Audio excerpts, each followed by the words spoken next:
ჩემი ბავშვობის ოცნება იყო კერვა. 64 წლის ასაკში ამისრულდა ოცნება.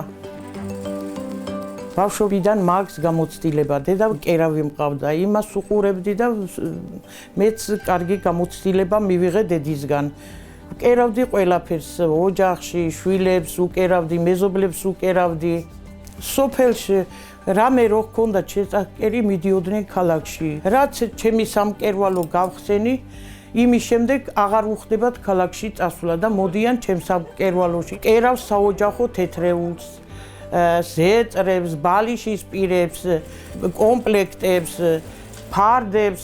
მომავალში მინდა გავაფართოო ჩემი ბიზნესი, რომ უფრო მეტი მოგება და შემოსავალი მქონდეს. დამწყებ მეწარმეებს უსურვებ ყველას მიიღოს ამ პროექტში მონაწილეობა და აისრულონ ოცნებები და დაიწყონ ბიზნესი. მადლობელი ვარ ბიპი და ზრდა პროექტის, რომ ჩემ ოცნებების ახდენაში დამეხმარნენ.